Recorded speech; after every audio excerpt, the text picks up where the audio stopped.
Chapter 8, Neurons. In this chapter, we're going to look at how the nervous system is organized, look at electrical signals within neurons, and then how do cells, neurons within the nervous system communicate with one another. So here's a great figure that goes over the organization of the nervous system. So we can see here in the center, our central nervous system, which is made up of our brain and spinal cord. It's in the center of our body. Everything outside is part of your peripheral nervous system. Now we're going to look at the afferent and the efferent divisions. Now technically they're pronounced afferent and efferent, but they sound so similar, I'm going to highlight the first letter. So afferent and efferent. So let's start off with the efferent divisions. So the efferent neurons are the ones that send information from the central nervous system out to our body. We have two major divisions. We have our autonomic neurons and then the somatic motor neurons. The somatic motor neurons control our skeletal muscles. So these are obviously voluntary control. So we can control and move our muscles with the help of these somatic motor neurons. The autonomic neurons are autonomic, so they are involuntary. They control things like cardiac muscle, smooth muscle, exocrine glands, endocrine glands, adipose tissue, etc. The autonomic nervous system can further be divided into sympathetic and parasympathetic divisions. The sympathetic nervous system is for fight or flight. It gets you energized so you can run away in case of an emergency. The parasympathetic is known as rest and digest. So this is the one that's dominant when you are resting. Okay, so that's the efferent division. Now let's take a look at the afferent or afferent division. So the afferent nervous system are the neurons that bring information about the body back to our central nervous system. So these bring in sensory information. So these would be our sensory neurons. So these are the different divisions of the nervous system and how they are organized. So now let's take a look at the cells of the nervous system, our neuron. So this is just one example of a neuron, and you learned in anatomy that anatomically we have a lot of different shapes. But the typical neuron looks like this. We have a cell body with a nucleus. We have these dendrites that come off the cell body that receives input.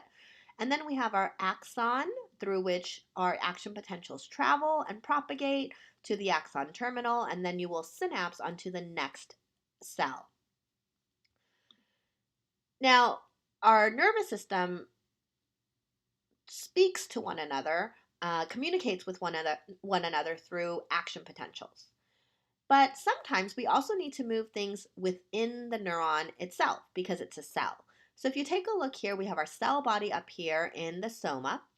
And this is where you can see your rough ER, your Golgi. So sometimes when we synthesize proteins up here in the cell body, we may need it way down here in the axon terminal. Or we may need to take something from the terminal back up to the cell body to get rid of it with the help of lysosomes. So substances also move down the length of the axon. And there are two major ways of transport. We have our slow axonal transport and our fast. Slow axonal transport is called slow because it's slow. It uses axoplasmic flow and moves about 0.2 to 2.5 millimeters per day. Basically, it moves really slowly. Think of a boat sitting out in the middle of the ocean, and if you come back an hour later, it's not going to be in the exact same spot because the current of the waves is going to move it to a new spot. And that's kind of what axoplasmic flow is. So our vesicles in this example, it's just going to move along with the fluid, the cytosol inside the axon. Fast axonal transport is much quicker. You can move up to 400 millimeters per day. So that's a huge difference. So how do you move so fast? You use the help of microtubules. And we've talked about microtubules previously. They are able to move things quickly because they use energy, ATP. Now, whether we're talking about slow or fast axonal transport, in terms of direction, we have the terms anterograde and retrograde. Anterograde is to move forward from the cell body to the terminal. Retrograde is to move backwards. Now, not only do we have neurons that make up our nervous system, we also have support cells or glial cells. And there are unique glial cells for the different parts of the nervous system. So in the peripheral nervous system, we have our satellite cells and our Schwann cells. In the central nervous system, we have our oligodendrocytes, microglia, astrocytes, and ependymal cells. I'm going to focus on 3 of these. The first would be astrocytes. They do a lot of things you can see here, but one of the most important things that I want to talk about is the fact that they help form your blood-brain barrier. And this is what's going to protect your CNS from the PNS. The other 2 glial cells I want to mention are your Schwann cells and your oligodendrocytes. The Schwann cells and oligodendrocytes do the same thing. They help make myelin, the myelin sheath that wraps around your axons. They just do it in different parts of the nervous system. Schwann cells form the myelin around peripheral nerves, whereas oligodendrocytes form myelin around central nerves. So what exactly is myelin and how is it formed? Well, myelin is actually just your oligodendrocytes or Schwann cells, depending on whether we're talking about the CNS or PNS. They just wrap themselves around and around and around the axon. And by doing that, what you're getting are layers and layers of phospholipid bilayers. And if you recall, we've talked about this previously, your phospholipid bilayer is a good insulator. So this myelin sheath creates really good insulation so that ions can't move out of the axon in these locations. And that's going to help action potentials propagate very quickly along the axon. And you probably learned this in anatomy. You have your nodes of Ranvier between the myelin sheath. So we have these open spaces where there's no myelination. Now, I want to review really quickly just so that we're all on the same page. Your resting membrane potential, remember, is primarily determined by your potassium ion, and typical resting membrane potential in a cell is negative 70 millivolts. Don't forget your gated channels, which we also previously talked about. We have our mechanically gated, chemically gated, also known as ligand gated, and then voltage gated channels, also known as electrically gated channels. So we're going to talk about action potentials and graded potentials next. This is a nice table that compares graded potentials and action potentials. Please take a look at this as you guys study and review this material. But I want to move on to this figure.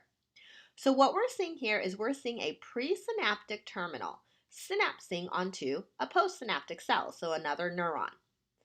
In this example in figure A, what you're seeing is a stimulus coming from the presynaptic neuron and stimulating the next neuron. So this is a neuron communicating with another one. What happens is this cell body will, the receptors on the membrane of this cell body will open and ions will start to flow. In this case, it's going to positively stimulate this cell, meaning it's going to excite this cell. And so our resting membrane potential of negative 70, once the stimulus came in, when we record the potential here, notice we get this depolarization. Remember, to depolarize is to become more positive. Now take a look at the depolarization. It goes all the way up to negative 40. But by the time we record in the middle of the cell body and get to the trigger zone, notice our stimulus intensity has started to go down. And by the time you're here at the trigger zone, our membrane potential is below negative 55. Now, why is negative 55 highlighted?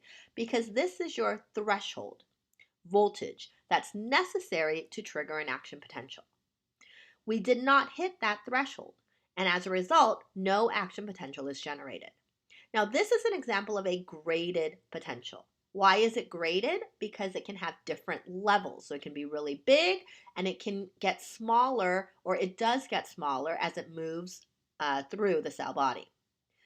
In example B, the stimulus that came in was just bigger. Notice this triangle is much bigger, and when we record, the change in membrane potential is also much greater.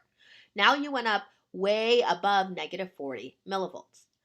As you travel through the cell body, because this is a graded potential, you will still lose strength. But because we started off so big, even if we lose strength at the trigger zone, we're still above threshold, above negative 55. If you are at or above negative 55 at the trigger zone, you will trigger an action potential down the length of the axon. All right, so let's say we triggered our action potential. What does the action potential look like? Here's what it looks like. We have our resting membrane potential. At the trigger zone, when we hit that threshold, that negative 55, we fire our action potential, which is this depolarization, repolarization, big wave that you see here. Now, the depolarization occurs because along the length of your axon, you have voltage-gated sodium and potassium channels. They are voltage-gated, and remember, voltage-gated channels open when the voltage around the channel changes to a certain number. Now, that number, that threshold, in this case is negative 55 millivolts. So when a graded potential reaches the trigger zone, and it's at or above negative 55 millivolts, then the sodium channels that are right there on the axon will open. And if you recall, sodium is higher extracellularly compared to intracellularly. And we know from diffusion, we want to move from high to low concentration. So sodium ions will rush in. When sodium rushes in, because sodium is a positive ion, it's a cation, if pluses are coming into your cell, you are going to depolarize. You're going to become more positive. So your membrane potential depolarizes all the way up to positive 30. Then your sodium channels will close and your potassium channels, which are also voltage gated, will open. Potassium channels are just a little bit slower. And so when potassium channels open, because potassium is higher, intracellularly compared to extracellularly, potassium will flow out. And again, because it's a cation, now you're losing pluses. So your membrane potential will start to go down or repolarize. And it will repolarize back to and actually past your resting. So in this phase right here, that's labeled number 7, you're actually hyperpolarizing. Okay, so these terms should be familiar to you. So this up and down that you see here, the depolarization, repolarization, a little bit of hyperpolarization, this is your action potential. So this gets created right at the axon next to the trigger zone. Then the next sodium channel opens and the next potassium channel opens. So you have another depolarization, repolarization, and then the next one opens down the length of the axon. So basically an action potential is just the opening and closing of sodium and potassium channels, sodium rushing in, potassium rushing out, all the way down the length of your axon. Now, what happens when you get to the axon terminal? Well, when that action potential reaches the terminal, what you see here, neurotransmitters get released from vesicles. Now, in this example, you have only a few neurotransmitters released. In this example, you have a lot. How do you get the difference between a few and a lot? It depends on the frequency at which the action potentials reach the terminal. So here, action potentials are coming at a slower rate compared to this example. So here, the action potential just looks like a straight line, versus up here, we can actually see a separation between the lines. That's because we're looking at this in terms of milliseconds. That's the time scale. Here, we're not. So that's why it only looks like a straight line, but it's the same thing. Okay, so what determines how quickly an action potential travels down the length of an axon? Now, this is different than frequency. Frequency is how often. Velocity, conduction velocity, is how quickly. So there are two major things. One is diameter. The other is myelination. So the bigger the axon diameter, the faster the action potentials. And if you are myelinated, your action potentials travel quicker. So here is a myelinated axon. Why do myelinated axons conduct action potentials quicker? Because you will do what we call saltatory conduction. Think of it as jumping. So action potentials will actually jump from node of Ron VA to node of Ron VA. So notice again, sodium is rushing in. You can see the sodium rushing in. Remember, that's part of our action potential. In this part of the axon, no ions have to move because it is insulated. So that depolarization can quickly spread to the next node of Ron VA. And so basically think of it as not every part of the axon has to participate in the action potential. When you have myelination, you can actually jump from node to node, and so the action potential travels much quicker. Now, I want to quickly mention multiple sclerosis. It is a demyelination disease. So when you start to lose myelin in neurons that normally should have myelin, what happens? Action potentials will actually stop conducting because you no longer have the insulation, and so these ions will start to leak, and by the time you get to the next node of Ranvier, you're not at threshold anymore. All right. We talked about how your resting membrane potential is primarily determined by potassium. So when potassium levels change, your resting membrane potential will also change. So let's see why that can be a problem, or why that can change how our neurons work. So if we take a look here at this figure B, we have normokalemia, meaning normal levels of potassium in the body. So our resting membrane potential will be negative 70. A certain stimulus came in and we triggered an action potential. Now, when you become hyperkalemic, so hyper means high, the K tells you we're talking about potassium, and then the emia tells you in the blood. So when you have high levels of blood potassium, that will actually depolarize your resting membrane potential. So now my resting membrane potential is at, it looks like negative 60. What that means is this neuron is going to be hyperexcitable. It's going to be easier to get an action potential out of this guy because look at how close he is to the threshold. Versus if you have hypokalemia, hypo means low levels of potassium emia in the blood, that will actually hyperpolarize your resting membrane potential. So now your resting membrane potential is more negative than negative 70. So it looks like maybe it's negative 80. Now, in this instance, this neuron is less excitable. It is less likely to fire. Why? Because you're going to need a huge stimulus to be able to reach negative 55 to trigger an action potential. So when you have hyperkalemia, your neurons become hyperexcitable. When you have hypokalemia, your neurons become depressed. They're less likely to fire. Now let's take a look at what actually happens once that action potential reaches the terminal. So the action potential was the electrical signal. Once we reach the terminal, we're going to switch over to a chemical signal. So this is how one neuron communicates with another. So here's my action potential. It came down the axon. It reached the terminal. At the axon terminal, we have voltage-gated calcium channels. Now, I mentioned this when we were talking about insulin secretion out of beta cells. So if this sounds somewhat familiar, that's fantastic. Voltage-gated calcium channels will open because they're voltage-gated, and an action potential is this huge change in voltage. And calcium, if you recall, is higher extracellularly, so calcium will rush in. And also, if you remember, calcium will act as an intracellular signal and tell these secretory vesicles to exocytose. And so you can see the vesicle docking and releasing its contents.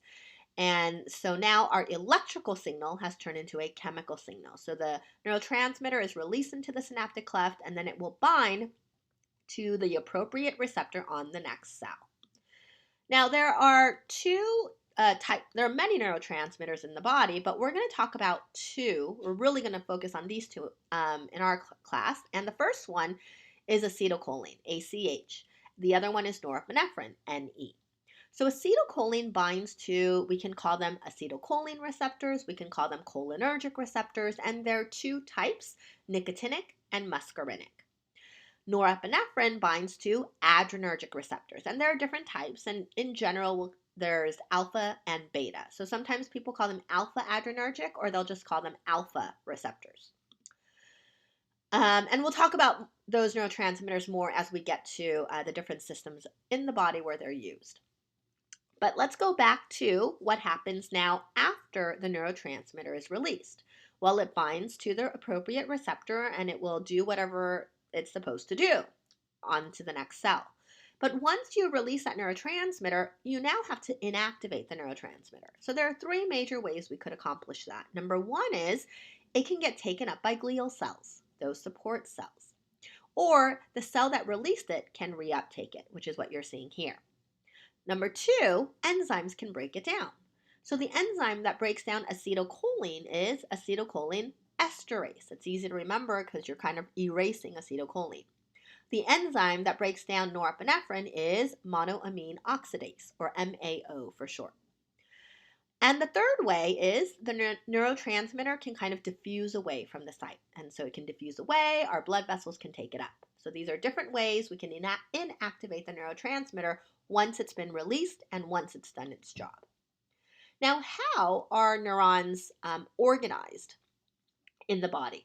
Well, there are two major ways the nervous system is kind of organized, and one is called a divergent pathway, the other is a convergent pathway.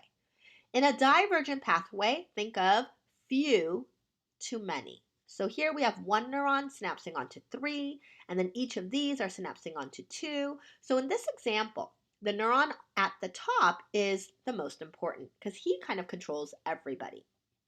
In a convergent pathway, we go from many to few. So in this example, the neuron at the bottom is the most important because what this guy is doing is he's receiving information from all of these neurons, and then he's going to figure out what he wants to do.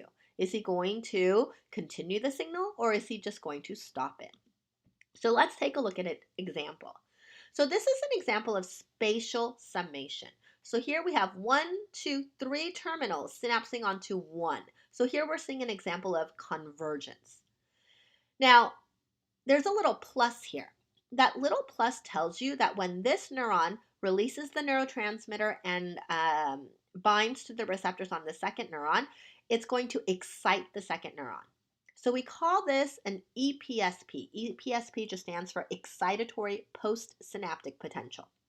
So that means the neurotransmitter is going to cause the membrane potential in this neuron to depolarize. Because remember, when you depolarize, you get closer to threshold. So you're going to get excited and you may fire an action potential. Here we have 3 neurons synapsing onto this guy at the same time, but from different spaces. That's why we call it spatial summation. You're summing from different spaces. Now, each of these, remember, are graded potentials. In the cell body and the dendrites, we have graded potentials. So the depolarization will be big or small. All 3 of these, imagine, are the same size. And as it travels to the trigger zone, they all get smaller in size. But because they all came at the same time, if only one of them came in, let's imagine it's not large enough to reach threshold. But because 3 are coming in at the same time, they kind of all add up together, and you are big enough, you hit threshold, and so you're going to fire an action potential, and the signal is going to continue. But in this example, we have 2 EPSPs and 1 IPSP. IPSP stands for inhibitory postsynaptic potential. So some neurotransmitters, some neurons, when they synapse onto another neuron, it actually inhibits that neuron. And the way that it accomplishes that is it causes the membrane potential to hyperpolarize as opposed to depolarize. So when you hyperpolarize, you get further from threshold. So obviously you're going to become more and more depressed. Hence you're inhibiting that neuron. Now what I'm going to say is that this IPSP is equal but opposite strengths of each of these EPSPs, which basically means this IPSP is going to cancel out this EPSP. So then you're really left with 1 excitatory stimuli.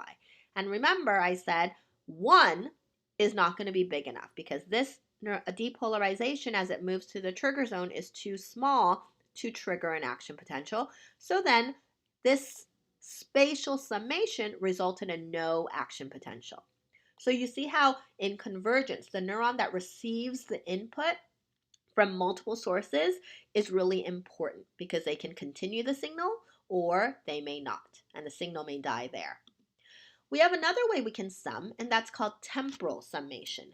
In temporal summation, you are actually going to sum from different times. So we have, let's say, one neuron synapsing onto a second, and that neuron depolarized the membrane potential. It was an EPSP, so it excited, it depolarized, but it wasn't big enough. It didn't hit threshold, so no action potential was triggered. And then they waited a few milliseconds, and then they stimulated again. Again, it wasn't big enough. But now what we're going to do is we're going to make the frequency quicker. We're changing the time at which the stimuli arrives. So now, if we stimulate the neuron, and we have a depolarization, if we stimulate it again before the depolarization has a chance to kind of die out, then the second wave of depolarization will add on to the first, and you may hit threshold. And in that instance, you will fire an action potential. So these are just different ways our nervous system can integrate information from other neurons. And finally, our nervous system can also become damaged. So here we see an axon that's been injured. The only thing I really want to point out is the axon can regenerate. And you can see that happening here. We see kind of sprouting happening. And two things play a big role. The first is, are you attached to the cell body? And the second is, how close to the cell body are you?